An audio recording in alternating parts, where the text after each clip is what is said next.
بسم اللہ الرحمن الرحیم۔ السلام علیکم۔ مسجد الحرم اور مسجد نبوی میں اعتکاف اجازت نامے جلد جاری ہوں گے۔ سعودی عرب میں حرمین شریفین انتظامیہ کے سربراہ اعلیٰ ڈاکٹر عبدالرحمن السدیس نے کہا ہے کہ اس سال مسجد الحرم اور مسجد نبوی میں رمضان کے دوران اعتکاف ہوگا۔ کرونا وبا کے دوران 120 کی پابندی کے باعث اعتکاف معطل کر دیا گیا تھا، اس سال بحال کرنے کا فیصلہ کیا گیا ہے۔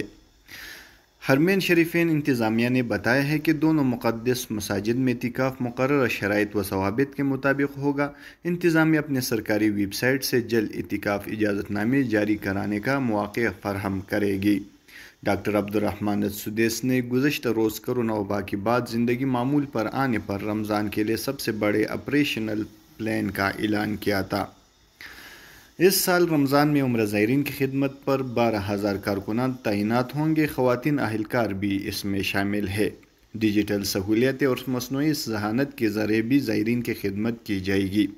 حرمین شریفین انتظامیہ زائرین کی آسانی کے لیے 8 آن لائن سہولیتیں فراہم کرے گی۔ زائرین نماز کے اوقات، انتظامیہ کے تعارف سمیت مختلف سہولیات آن لائن حاصل کر سکے گی۔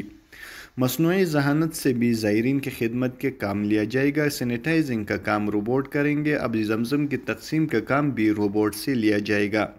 مذہبی استفسارات کے جوابات میں بھی روبوٹ کا استعمال کیا جائیں گے۔ مختلف زبانوں میں بڑی اسکرینز پر ہدایت دی جائے گی۔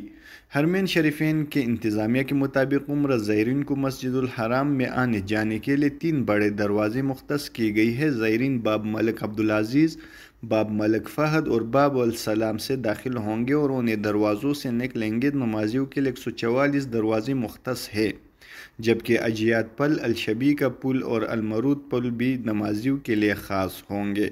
رمضان کے دوران افطار سے سحری تک آب زمزم فراہم ہوگا۔ مطاف میں اسپیشل گاڑیوں کے ذریعے آب زمزم کی فراہمی ہوگی۔